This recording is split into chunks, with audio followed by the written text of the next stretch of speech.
Nah, sebenarnya bisnisnya itu namanya Maraso ya, Pak. Maraso.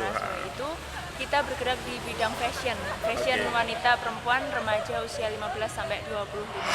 Bisnisnya sebenarnya dulu pertama kali itu bukan di fashion. Jadi berdiri dari 2018.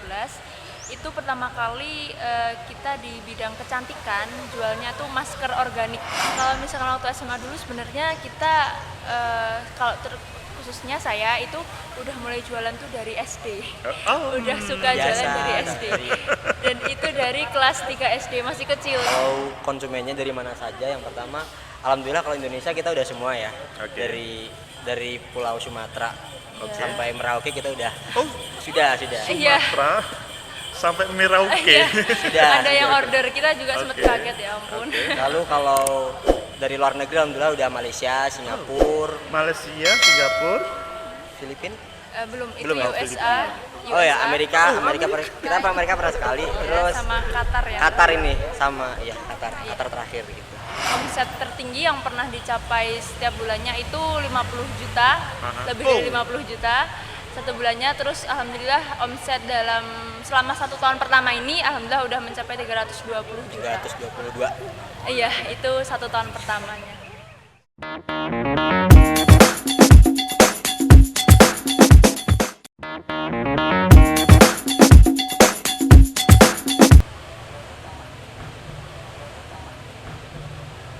Assalamualaikum warahmatullahi wabarakatuh. Waalaikumsalam. Selamat sore, salam sejahtera untuk kita semuanya. Pemirsa, Agus M. Fauzi Official, hari ini kita janjian untuk bertemu di sebuah kafe dengan tamu yang istimewa. Kita lihat berdua ini sangat muda-muda. Mungkin kalian itu sebagian muda, sebagian agak senior. Tetapi yang lebih penting adalah materi sore hari ini adalah dia mempunyai bisnis yang luar biasa. Ayo kita sapa. Bagaimana kabarnya Mbak Rani sama Mas Alfa? Alhamdulillah baik hari ini dan sehat selalu. Oh ya, Alhamdulillah. ini untuk masalahnya bisa dibuka. Oke, iya dibuka aja. Ya. Oke. Biar enak ngobrolnya. Pemirsa, kita buka masker saja. Insya Allah kita di tempat terbuka. Iya, dan Insya udah Allah vaksin aman, juga. gitu ya, Iya, Mbak udah Rani. 2 kali vaksin juga. Ada 2 kali Ya, vaksin. vaksin aman. Jadi insya Allah terhindar lah dari Terhindar COVID. semuanya. Oke. Amin, amin. Mbak Rani, Ya. kabarnya sehat betul? Alhamdulillah sehat selalu. Mas Alfa juga? Alhamdulillah. sehat. Alhamdulillah. Ini berdua yaitu kuliah di Bandung. Iya. betul. Tepatnya di Bandung di mana, Mas Alfa sama Mbak Rani? Kalau saya di Universitas Pajajaran, itu ambil prodi ekonomi Islam. Kalau Mbak Rani? Kalau Mbak Rani? Ya, kalau saya di Politeknik Negeri Bandung, prodinya manajemen pemasaran seperti itu. Jadi manajemen pemasaran sama ekonomi Islam. Saya tidak bisa menceritakan mengapa saya mengundang, intinya saya itu kagum ketika melihat sebuah Instagram dan di situ menampilkan Malaysia, Filipina, dan beberapa negara lain. Tetapi yang lebih hebat lagi itu yaitu membatasi order. Sebetulnya bisnis Mbak Rani sama Mas Alfa apa sih? Nah, sebenarnya bisnisnya itu namanya Maraso ya, Pak. Maraso, Maraso ha. itu kita bergerak di bidang fashion Oke. wanita, perempuan, remaja usia 15 sampai 25 tahun seperti itu. Nah, itu bisnisnya sebenarnya dulu pertama kali itu bukan di fashion. Jadi berdiri dari 2018. Itu pertama kali kita di bidang kecantikan, jualnya tuh masker organik seperti Oke. itu ya. Jadi masker yang bubuk terus ditaruh di wajah. Nah, itu kita sistemnya itu B2B. Jadi bisnis to bisnis.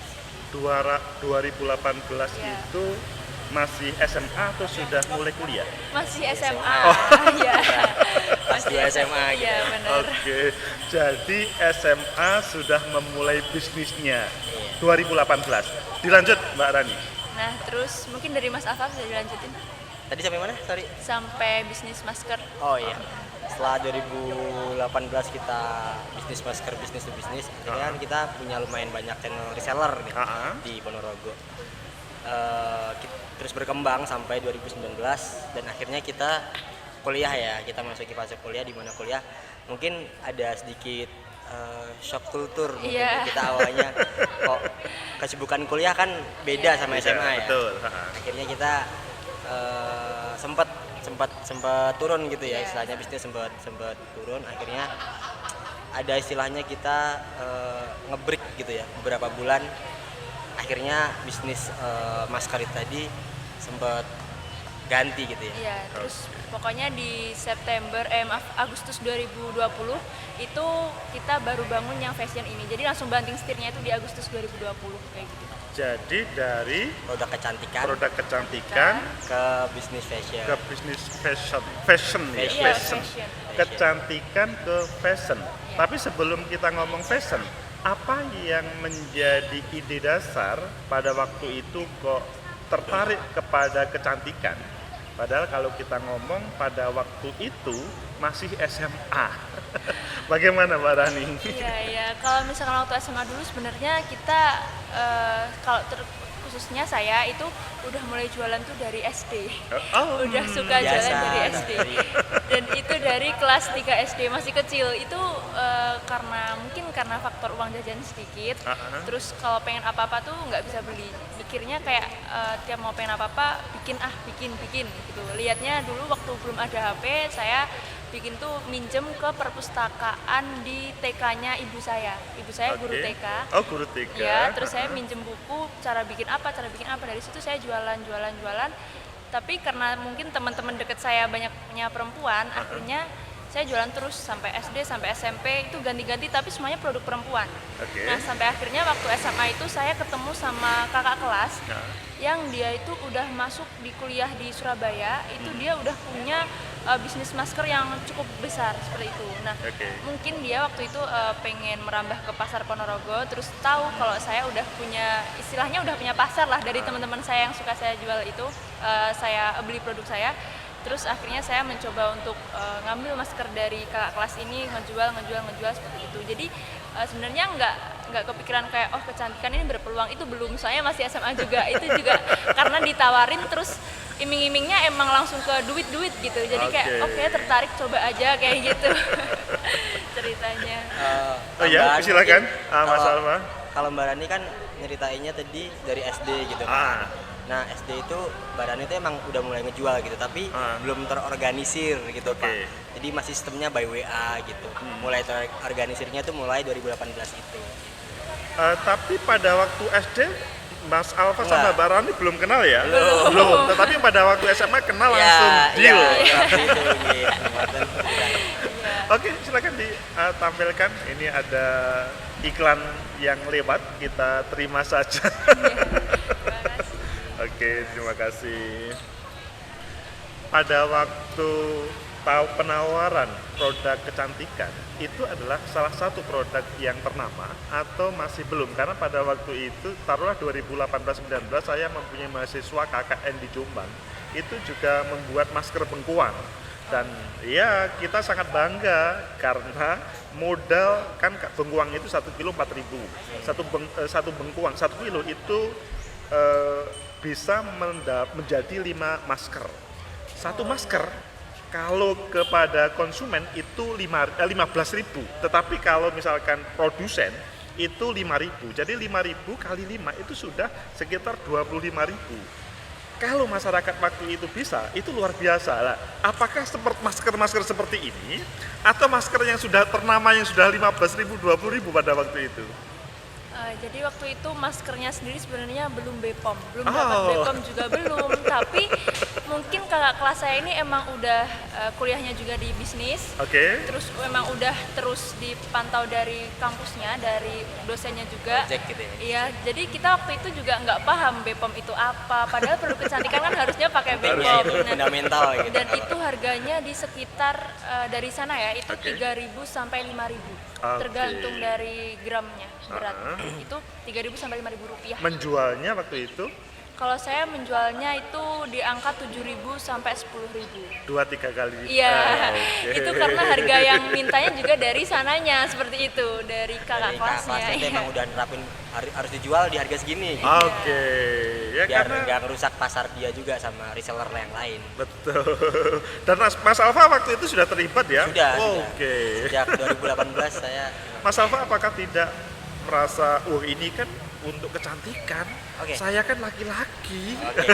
Banyak Ini sih pemirsa kayak- pengen tahu kayak ini. Ngobrol-ngobrol terkait kayak gitu cukup banyak yang datang ke saya, teman. Heeh. Saya mikirnya gini. Sejauh semakin gede itu kita semakin mikir bahwa Heeh. itu kan kayak gitu sama dengan kita mengutamakan gengsi ya. Heeh, betul. Kayak laki-laki harus Bisnis yang laki-laki. bisnis yang laki-laki gitu. Kalau saya mikirnya ya kenapa, ini kan ada duitnya juga gitu. Kalau percuma kalau bisnisnya laki tapi semisal duitnya nggak sekencang ini atau nggak sebenefit ini gitu buat saya. Saya mikirnya lebih ke asal ini jalan, apapun produknya tetap jadi pelajaran buat saya ke depannya. Oke. Intinya pada waktu 2018 masker berjalan. Selanjutnya menjalani kuliah mulai 2019. Iya, 2019. 2019 berdua ini bukan migrasi ya, tapi memang punya tujuan untuk kuliah di Bandung. Iya. Satunya di Unpad, satunya di Polban. Polban, Politeknik Negeri Bandung. Iya. Nah, yang menjadi tema kita hari ini adalah terkait dengan bisnis fashionnya. Nah, apakah pada waktu 2019 itu langsung banting setir ke fashion atau masih menjalankan yang lama? Ya, tadi masker tadi. Oh ya, jadi 2019 itu awal kuliah itu masih menjalankan masker karena istilahnya ngabisin stok karena Kita punya- modal yang udah ditanam lumayan banyak ya Lumayan. kemarin. Terus kita kan masih minjam orang tua juga. Oke. Jadi kayak Ada peran orang tua, Iya. kita ada beban juga gitu. kalau nggak Tiba-tiba dibalik marah modal nanti mikirnya aduh gimana ini makin parah gitu ya. Udah akhirnya kita berusaha buat yang penting ngembalikin modal, barang nggak terjual semua sih. Tapi kita ya udahlah udah bilang ke orang tua, terus orang tua bilang ya udah nggak apa-apa gitu. Akhirnya saya mikir tapi uang ini buat apa lagi ya gitu. Akhirnya awal pandemi kan saya pulang ke Ponorogo nih dari Bandung. Oke. Nah, Awal pandemi itu 2020 bulan Maret atau April itu ya? iya bulan Maret. Maretnya, iya. oke. Maret Iya. saya. Karena pada waktu itu pemirsa, saya sebagai dosen di Universitas Negeri Surabaya juga pulang kampung juga di Ponorogo, tapi belum kenal. Ya itu pulang dan saya ada waktu dari Maret sampai ke Agustus itu buat nyiapin bisnis fashion yang sekarang kayak gitu. Oke. Jadi nyari modelnya, gimana nanti produksinya, terus nyari-nyari toko suppliernya seperti itu Maret sampai Agustus ya sekitar 5 bulan untuk persiapannya. Intinya memang pada Maret itu belum sama sekali masih persiapan. Iya. Iya. 5 bulan sesudah itu adalah menjalankannya. Iya. Iya. Pertanyaannya dari pemirsa ini yaitu mengapa pada waktu itu pikirannya fashion? Karena kalau kita melihat berbagai toko itu relatif sedikit gulung tikar. Nah ini kok malah ke fashion, itu gimana ceritanya? Oke, saya jawab dulu. Kalau fashion itu mungkin karena yang pertama gini, awal kali pandemi itu yang paling viral itu kan aplikasi TikTok ya. Oke ya, Nah, equalize TikTok. TikTok. Nah, di TikTok itu banyak banget orang-orang yang istilahnya gini, banyak yang tampil fashionable tapi di rumah aja karena kan nggak boleh keluar. Nah, Betul. jadi banyak banget influencer ataupun selebgram kayak gitu yang berusaha membuat audiens mereka untuk oke, kita tuh di rumah bisa fashionable, nggak perlu keluar rumah gitu. Oh, Jadi tetap betul. ya. Nah, Agar- dari situ emang agar orang-orang tuh tetap beli gitu loh. Produk-produk fashion di luar sana kan banyak gitu. Nah, dari situ akhirnya saya melihat peluang, oh berarti meskipun pandemi gini justru orang-orang memikirkan fashionnya tuh lebih dari biasanya karena biasanya di rumah tuh nggak akan pakai maksudnya baju-baju yang bagus, tapi sekarang ketika di dalam rumah aja harus pakai baju yang bagus gitu. Akhirnya saya mikir ini pasti peluangnya bagus deh seperti itu. Terus abis itu saya ngerisetnya tuh dari teman-teman deket yang perempuan karena perempuan tuh pasti sering banget kayak pengen beli ini, pengen beli itu, pengen beli ini. Nah, setiap teman saya ngomong pengen beli apa, itu saya berusaha saya bisa mengadakan barang itu. Jangan sampai beli ke yang lain. Saya berusaha apapun itu saya harus bisa ngadain. Nah, waktu itu saya merasa Bisa ngadain, iya, bukan beli. iya. Gimana pun caranya sih. Gimana pun caranya, iya. Karena ya terbiasa bikin-bikin tadi seperti itu dan pertama kali akhirnya lihat sebenarnya kalau misalkan bisnis fashion itu banyak yang gulung tikar, tapi oke, kita coba aja dulu di aplikasi TikTok ini karena betul. TikTok tuh banyak banget yang viral seperti itu. Akhirnya berani aja dulu karena modalnya juga ada sedikit yang udah punya saya sendiri dari masker, akhirnya berani ke bidang fashion. Jadi alasan utamanya tadi, orang-orang sekarang di rumah itu tetap fashionable gitu, nggak perlu harus keluar rumah dulu untuk tampil yang fashionable seperti itu. Karena pandemi tetap fashionable di rumah, Iya. 5 bulan bisa membangun. Tetapi kita perlu bertanya kepada Mas Alfa, apakah Mas Alfa juga seide dengan Mbak Rani pada waktu itu, Mas Oke. Alfa? Kalau menurut saya waktu itu emang sistemnya, saya juga sebenarnya pada 5 bulan kita persiapan tuh saya juga punya brand fashion. Saya juga baru ngerintis sama teman-teman saya Oke. waktu itu. Cuman pasarnya emang laki-laki. Itu lebih awal ya saya. Itu saya lebih awal. Terus saya bikin, alhamdulillah kok lumayan potensial gitu.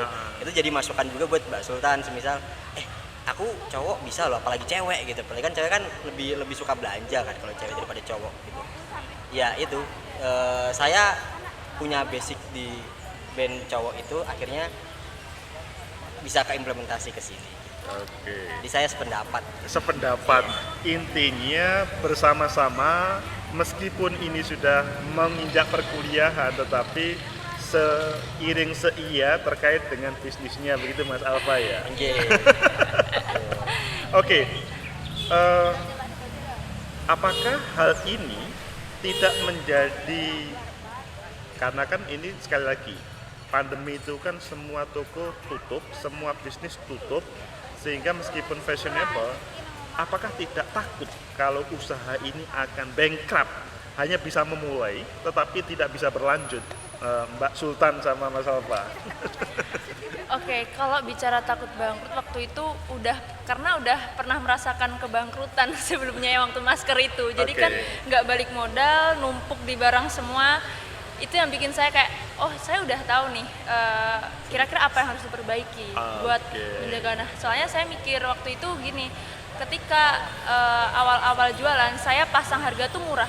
Jadi nanti strategi harganya tuh strategi penetration pricing ya. Jadi dari harga awal tuh rendah, lama-lama naik seperti itu. Karena saya mikirnya waktu pandemi ini pasti orang-orang maunya murah gitu, tapi kan tetap fashionable gitu. Jadi saya berusaha buat bisa yang murah dan ya waktu itu rela untuk nggak dapat untung besar seperti itu, tapi bisa menggait pasar yang lebih banyak. Jadi nggak, dengan strategi itu ketakutan bangkrutnya itu udah sangat kecil lah seperti itu. Definisi murah itu karena harga dibanding dengan di taruhlah toko atau plaza itu di bawah, atau bagaimana, branding murah atau harga murah pada waktu itu? Kalau itu sebenarnya brandingnya yang murah. Brandingnya, Iya, oke. karena kita yang bisa bikin ngerasa orang aware ini murah tuh karena dengan harga di bawah 100.000 itu fitur yang diberikan tuh udah cukup banyak. Benefitnya juga banyak. Oke. Jadi nggak cuma dapat baju, tapi dapat Box, dapat greeting card, terus kayak scrunchie, ikat rambut. Iya, gitu. hiasan. Kita lengkapin fiturnya, orang ketika dapat tuh ngerasa berharga gitu. jadi nggak cuma baju aja. Bonusnya banyak, Nah, gitu. jadi dianggap oh luar biasa ini kan begitu. Iya, seperti itu. Nah, Maret, April, Mei, Juni, Juli, Agustus. Jadi Agustus atau September pada waktu itu pertama kali jualan atau bagaimana? Iya, September tanggal 1 tuh kita pertama kali launching. Oh, Gitu. 1 September 2020 baru pertama kali launching. gitu. Iya.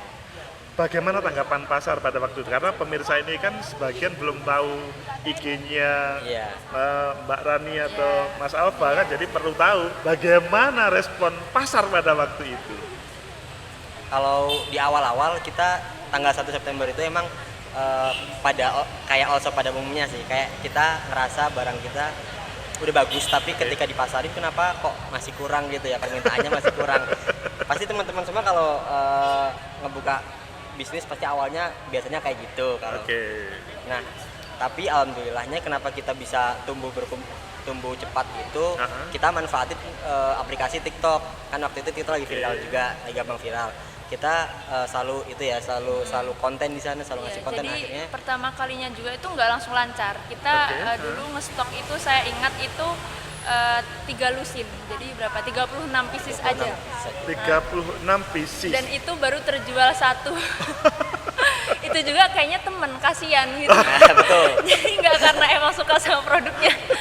Soalnya temen itu dari dulu selalu beli jualan saya satu tapi nggak pernah ngulang. Jadi kayaknya cuman kasihan. Gitu. Jadi pertama kali jualan 36 pieces ya karena kasihan. Gimana gitu ya. Iya. Tapi perkembangannya bagaimana? Ya, pemirsa pengen mendengar perkembangannya ini. Perkembangannya itu gini, saya pertama kali itu langsung ngechat satu-satu ke teman saya untuk nawarin, langsung personal selling langsung. Jadi langsung nawarin dari yang saya chat dari 20 orang itu mungkin ada 2 atau 3 yang closing gitu, yang ada penjualan. Nah dari situ saya ambil testimoninya. Nah dari ambil testimoni, terus bisa saya upload di Instagram saya. Nah di Instagram itu saya buat benar-benar serapi mungkin dengan editan-editan, dengan foto, konten semuanya serapi mungkin dan bagus dan menarik. Nah setelah itu sekitar 1 atau 2 minggu setelahnya ya, itu saya mencoba bikin video di TikTok. Itu video keempat, itu langsung yang menonton 1,5 juta penonton. 1,5 juta sesudah 4 video. Iya. Oke. Itu pertama kalinya bisa langsung permintaan jadi makin meningkat itu di situ. Oke. Jadi kalau kita melihat Instagram sekarang itu mungkin tidak seperti pada waktu awal dulu ya. Waktu awal itu kan kelihatannya sangat sulit. Sekarang malah di close begitu ya. Lah, gimana sesudah 1,5 juta viewer dari TikTok waktu itu, apakah juga respon mereka untuk taruhlah bertanya, membeli itu juga positif juga? Nah, dari itu saya alhamdulillah waktu itu bikin kontennya tuh emang langsung menarik gitu. Videonya tuh emang langsung fokus ke produknya yang emang gini, positioningnya produknya tuh warnanya banyak, warnanya emang pastel, jadi warna-warna kalem dan itu emang cewek banget gitu. Nah itu dari situ jadi visual videonya itu udah sangat menarik.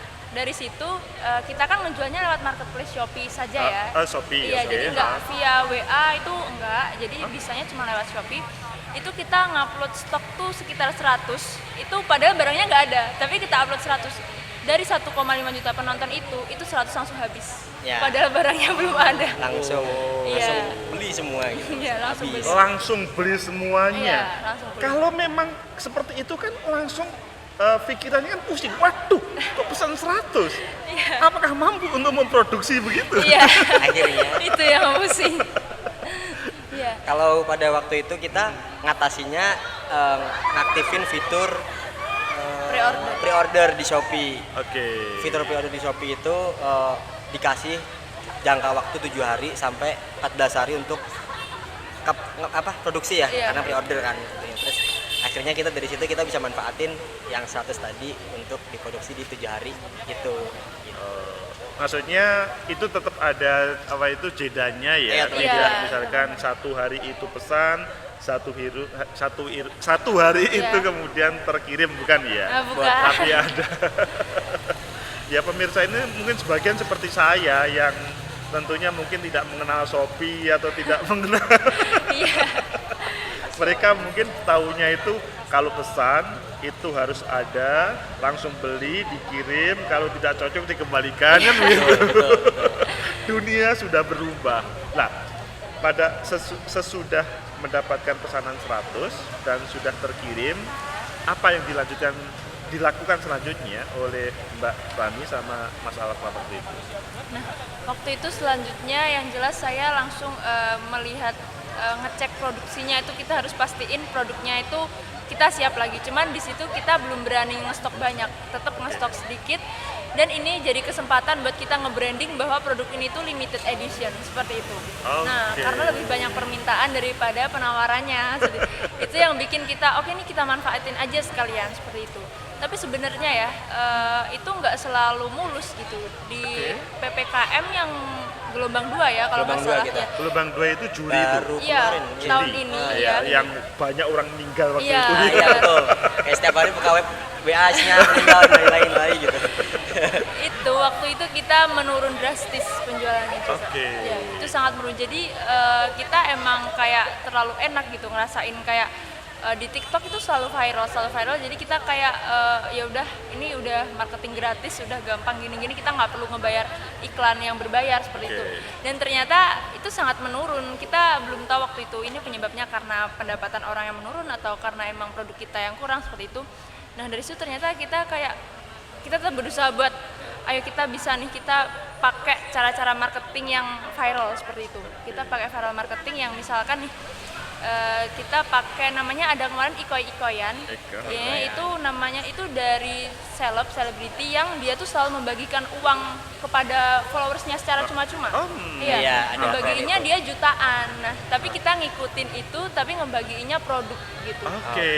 Jadi semisal itu ika-ikaan tuh ada nge-DM, "Bang, aku pengen beli mesin cuci," terus "Koi, tolong transfer ke dia 3 juta untuk beli mesin cuci," gitu. Kayak gitu kan banyak banget ntar Banyak, 3 itu juta, interaksi ya. yang masuk ya. Kita manfaat kayak gitu cuman dalam bentuk produk gitu, produk kita gitu.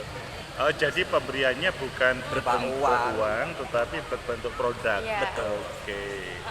Tetapi ini para pemirsa ini, Mas Alvan sama Mbak Rani, itu juga ingin tahu bagaimana cara bisa membuat semacam itu tadi iklan yang selanjutnya bisa menarik tadi loh. Oh, iya. Kan ini kelihatannya banyak yang membuat TikTok Iya, atau iya. IG Iya. upload tapi nggak ada yang menonton. Oh iya.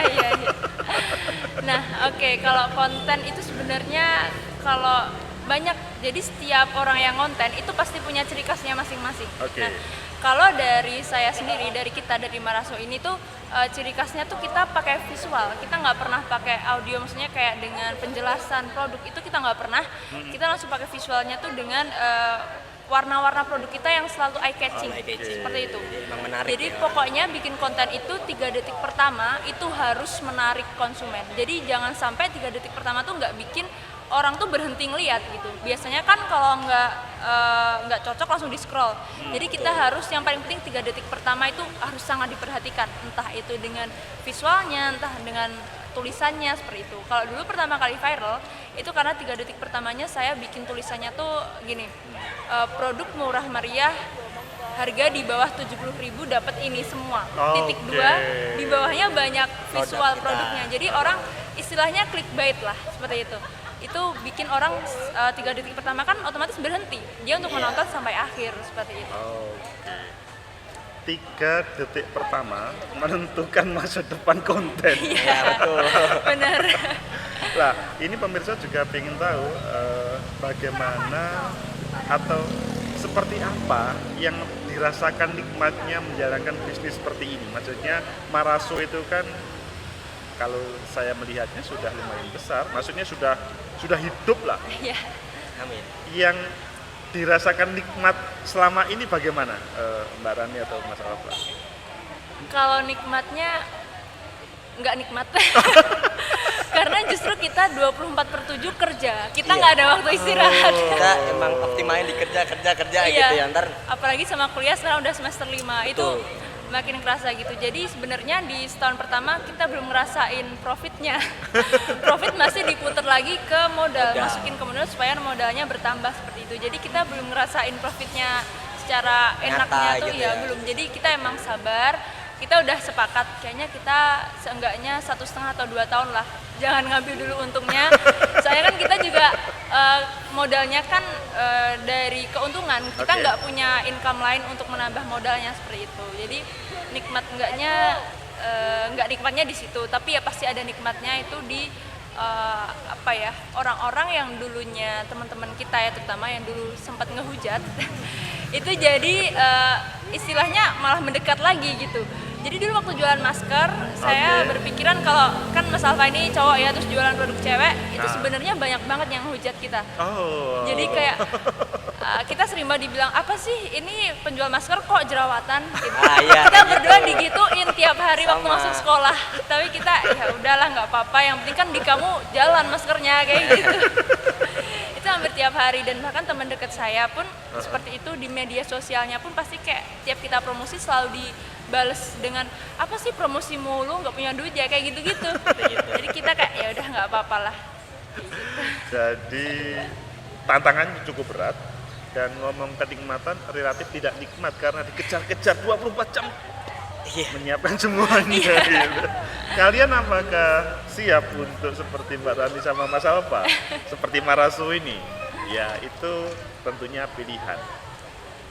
Ini pemirsa juga pengen tahu sampai sekarang, karena yang saya dengar Mbak Rani sudah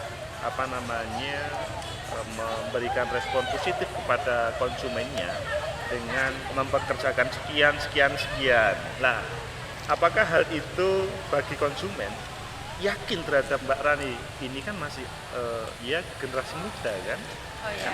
Ada pertanyaan, mampukah generasi muda, apalagi yang tahu masih kuliah, kok bisa ya? Apakah nanti tidak dibujukin gitu? Oh kayak gitu. Oke. Kalau itu sangkut pautnya mungkin ada di personal brandingnya. Oke. Gitu. Sebagai owner tuh kita dari awal coba nge-branding gini.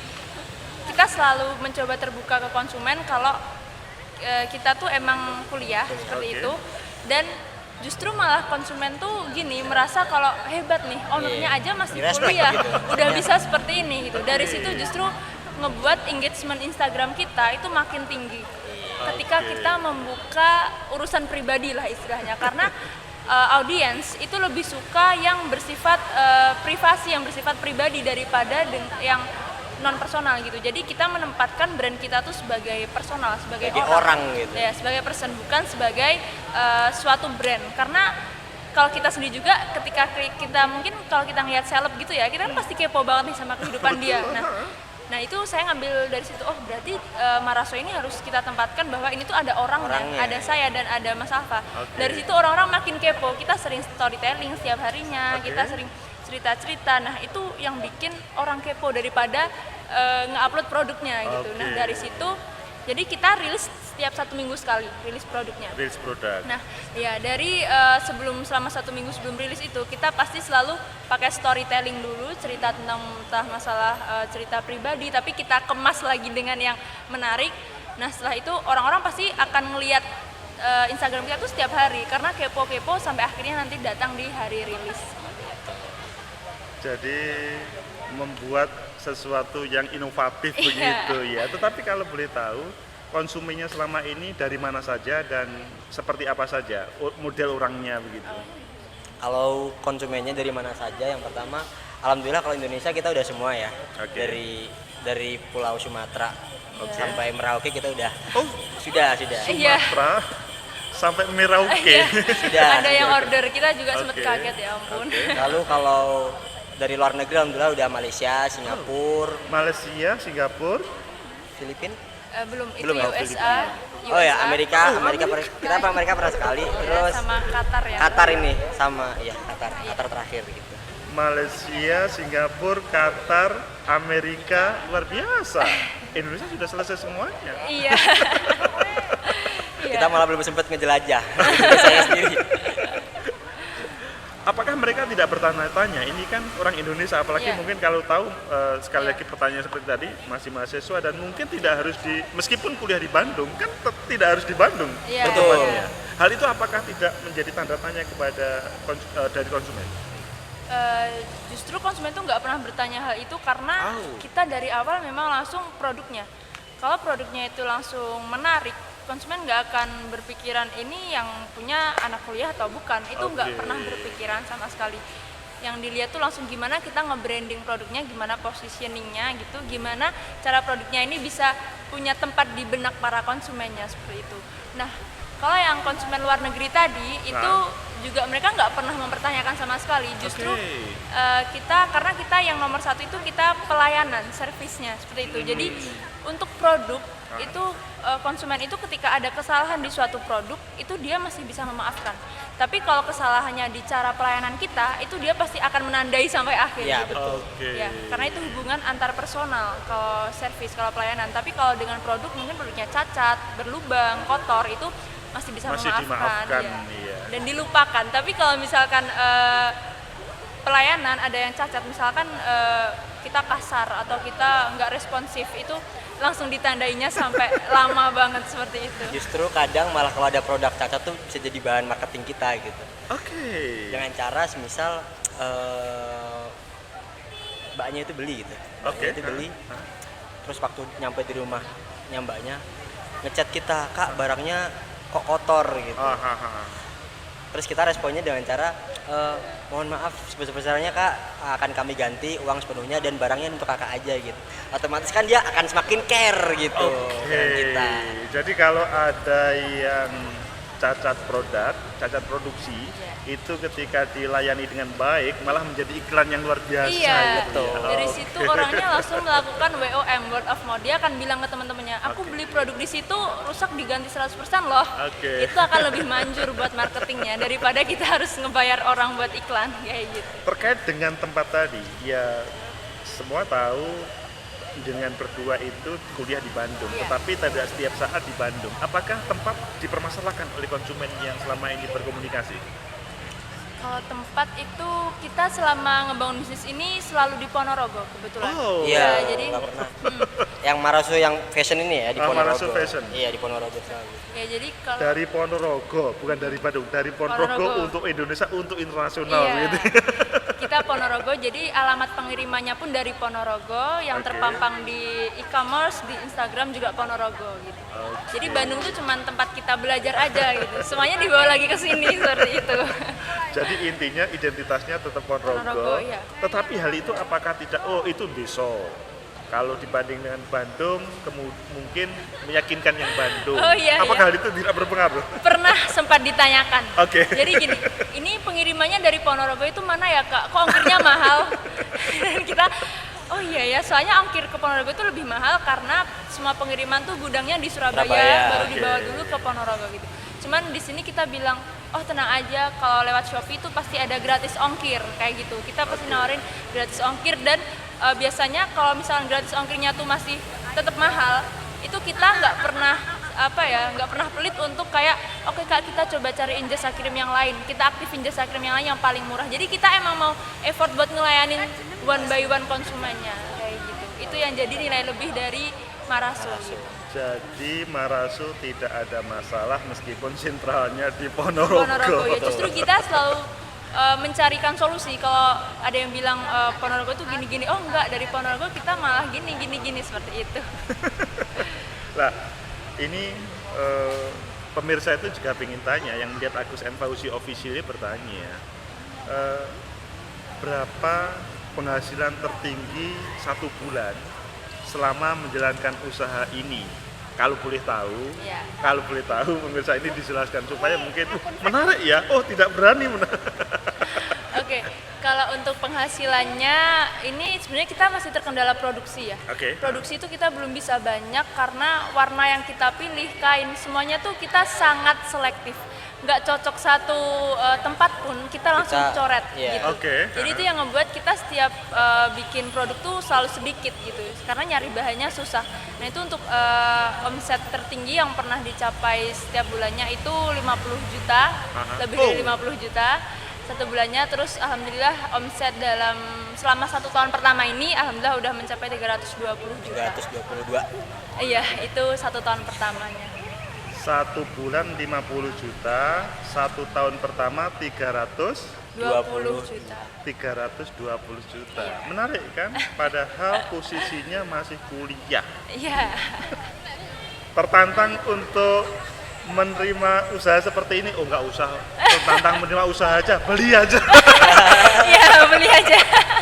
Mungkin kalau tertarik mungkin yang lain ya. Tapi kalau memang tertarik juga nggak apa-apa kan, masih fashion kan masih banyak. Masih luas. Jadi penonton ini, pemirsa ini kalau misalkan membuat semisal kan bukan menjadi semacam lawan yang harus dihadapi Iya, kan, tidak benar. kan? Oke, ini kita sudah lumayan panjang lebar. Para pemirsa Agus M. Fauzi Official ingin closing statement Oh iya. dari kalian berdua terkait dengan ya yang muda, yang berkreasi, yang muda, yang meraih masa depan. Silahkan. Saya Oh iya. kalau dari saya selagi kita masih muda itu manfaatin potensi apapun yang ada di kita gitu. Oke. Kalau kita semisal nanti ada gagalnya itu jangan takut karena kegagalan itu pasti ada akhirnya gitu. Gagal coba lagi, gagal coba lagi, gagal coba lagi. Nanti pasti sometime pasti kita kayak nemuin titik terang karena kita udah lewatin banyak lubang nih, kita nggak mungkin kecemplung ke lubang yang sama. Jadi intinya kalau dari aku selagi masih muda manfaatin apa yang ada dan jangan takut, udah itu aja. Jangan takut. Mbak Rani. Oke, kalau dari saya gini, untuk semua teman-teman juga, kalau kita masih sekarang selagi kita masih punya atap, kita punya tempat untuk berlindung, masih di bawah orang tua, nggak usah takut untuk mencoba, nggak usah takut gagal, nggak usah takut bangkrut. Makanya tadi pertanyaan bangkrut saya nggak takut karena saya mikir saya masih ada di bawah orang tua. Pasti teman-teman yang nonton video ini juga pasti banyak juga yang masih dibiayai orang tua mungkin ataupun masih tinggal di rumah orang tua. Nah itu selama ada itu nggak perlu takut untuk mencoba, seperti itu. Saya prinsipnya seperti itu. Jadi mungkin ketika orang tua saya pun nggak mampu untuk membackup saya, tapi saya berpikir bahwa saya masih punya orang lain yang mungkin akan membantu saya ketika gagal. Jadi jangan takut juga untuk memulai itu, jangan takut bangkrut, jangan takut resikonya itu jangan. Dan gini, saya berpikir bahwa kegagalan itu ada kuotanya. Jadi habisin aja itu kuota gagalnya di awal. Jadi nggak mungkin kita suksesnya itu cuma satu kali gagal tuh nggak mungkin, pasti berkali-kali dan itu tapi ada kuotanya. Ya udah habisin aja di masa muda gitu di awal. Jadi nanti waktu udah masa tua kita udah tinggal suksesnya aja seperti itu. Habisin kuota kegagalan di masa muda, ini kalimatnya sangat bagus. Sampai lupa ini belum dicoba. Ayo mau diambil. Iya, terima kasih. Iya. Diminumnya. Ini kan kita sambil ngopi sore-sore Iya. untuk mencari suasana sore. Pemirsa, pecinta masa depan negeri, inilah Mbak Rani sama Mas Alfa yang bisnisnya pada saat ini adalah Marasu. Dan tadi closing statementnya silahkan mencoba, silahkan habiskan kuota kegagalan dan nanti akan teraih keberhasilan, begitu ya. Iya, betul. Oke, terima kasih Mbak Rani, iya, Mas Alfa atas kehadirannya. Insya Allah akan memberikan inspirasi bagi semua pemirsa. Pemirsa, semoga terinspirasi. Like, subscribe, comment, and share. Sampai jumpa.